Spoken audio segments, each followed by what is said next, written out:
გუდიანი კაცი არის მხატვრული სრულმეტრაჟიანი დამოუკიდებელი კინოპროექტი, რომელიც თანამოაზრეებთან ერთად 2014 წელს დაიწყე. ამ ფილმით ბევრი რამის თქვა მინდოდა, მაგალითად იმის, რომ ხელოვნებას და მით უმეტეს ისე ძლიერ მედიუმს, როგორც კინოა, არ აქვს ჩარჩოები და უბიუჯეტოთაც სრულიად შესაძლებელია ჯანმრთელი სათქმელზე ორიენტირებული კინოსურათის დადება. წლები დაჭირდა ამ ამბავს, მაგრამ შევძელით, რაც ძალიან მიხარია. მიხარია, რომ ეს ფილმი არსებობს. გუდიანი კაცის მსოფლიო პრემიერა ნიუ-იორკში, Triborough Film Festival-ზე შედგა, სადაც ორგზის აჩვენეს და მთავარი პრიზი Astor Award Grand Prix აიღო ამავე ფესტივალზე. ჩემთვის ეს ძალიან დიდი გამარჯვება. ამჟამად ფილმი ხელმისაწვდომია კავია პლუსზე. აღსანიშნავია, რომ ფილმის სატელევიზიო პრემიერა აგვისტოში მთავარ არხზე გაიმართა. მთავარი რესურსი, რაც ამ ფილმში დევს, არის პროფესიონალების და ენთუზიასტების წარმოუდგენელი ძალისხმევა. უბრალოდ უთხარი ადამიანებს, რომ ფილმის გადაღებას ვაპირებდი და ამის გაკეთება მათთან ერთად მინდოდა და ყველა სიხარულით დამთანხმდა, განსაკუთრებით ისინი, ვინც თეატრიდან მიცნობდნენ და იცოდნენ ჩემს მიერ განხორციელებული პროექტების შესახებ.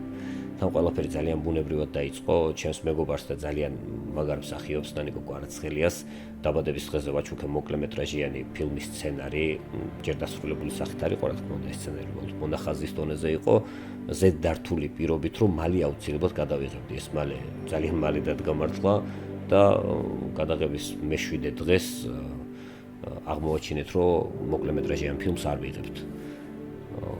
და დავდექი ძალიან უხერხული არჩევანის წინაშე, ან ფრთები უნდა დაგვეჭრა პროექტისთვის და გაგვეგრძელებინა მისი ამ მოკლემეტრაჟიან ფორმატში მოთავსება, ან საკუთარი თავის ბოლომდე გვერწყმუნა და გვეთქვა, რომ სრულმეტრაჟიანი ფილმისთვისაც მზად ვართ.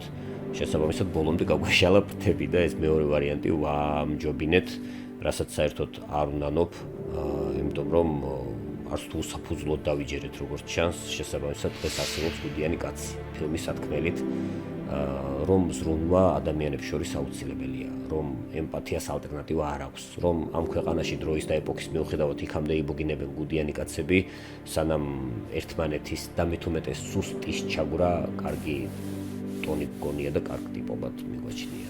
რომ ძალადობის ინდექსი არ იცვლება და სახეცვლილი გუდიანი კაცები დღესაც აგრძელებენ პარპაშს, რასაც წასულა.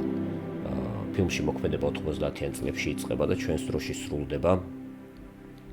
ამ ორი დროს შორის პარალელები სულ უფრო აქტუალური ხდება, მით უმეტეს დღეს მოჭარბებული და მოძალებული ძალმომრეობის პირობებში, სადაც ამდენი უდანაშაულო ადამიანი ჩაგრება, სადაც ახალგაზრდებს სამშობლოს სიყვარულისთვის უსჯიან ციხეს, მესმის, რომ რთული გასასწორებელია ფოკუსი ხელოვნებაზე, მაგრამ ხელოვნების მთელი არსი ეგ მგონია, რომ რთული ფოკუსის პირობებში შეძლოს ფოკუსის ისე გასწორება, რომ დაგვეხმაროს ერთის მეორისგან გარჩევაში. გასარჩევი კიდე ძალიან მარტივია, ახლა საქართველოს ისტორიული შანსის წინაშე დგას, დაუბრუნდეს საკუთარ იდენტობას, ევროპულ ფესვებს და შესაბამისად ჩამოირეცხოს საბჭოთა მირაჟები.